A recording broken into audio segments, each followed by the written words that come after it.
بسم اللہ الرحمن الرحیم۔ السلام علیکم۔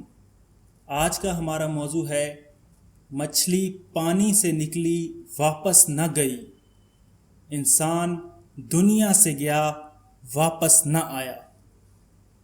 معزز ناظرین، ایک دفعہ ایک شکاری نے کنڈی میں گوشت کی بوٹی لگا کر دریا میں پھینکی۔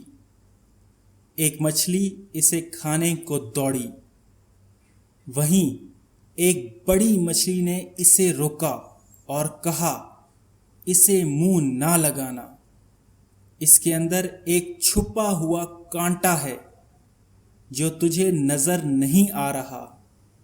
بوٹی کھاتے ہی وہ کانٹا تیرے حلق میں چبھ جائے گا، جو 1000 کوششوں کے باوجود بھی نہیں نکلے گا۔ تیرے تڑپنے سے باہر بیٹھے شکاری کو اس باریک ڈوری سے خبر ہو جائے گی، تو تڑپے گی، وہ خوش ہوگا۔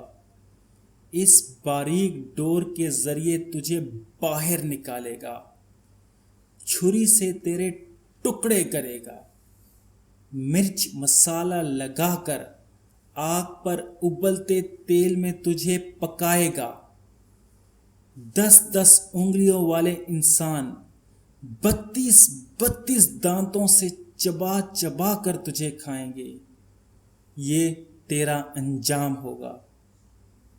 بڑی مچھلی یہ کہہ کر چلی گئی۔ چھوٹی مچھلی نے دریا میں ریسرچ شروع کر دی۔ نہ شکاری، نہ آگ، نہ کھولتا تیل، نہ مرچ مسالہ، نہ 10 انگلیوں والے اور نہ 32 دانتوں والے انسان، کچھ بھی تو نہیں تھا۔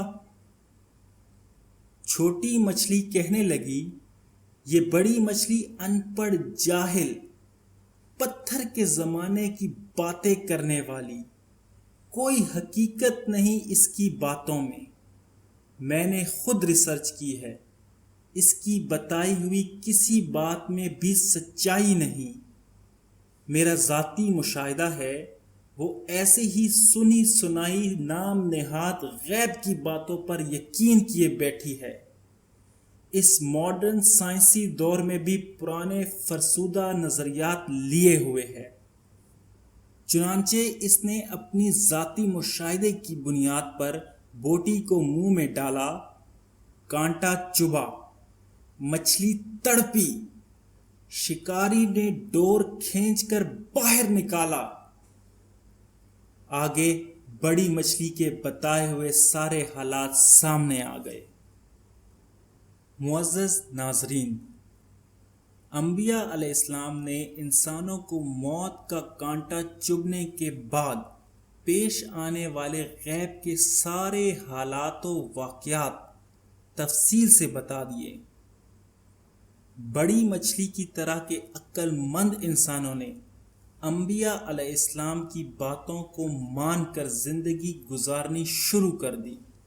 چھوٹی مچھلی والے نظریات رکھنے والے انبیاء کا رستہ چھوڑ کر اپنی ظاہری ریسرچ کے رستے پر چل رہے ہیں۔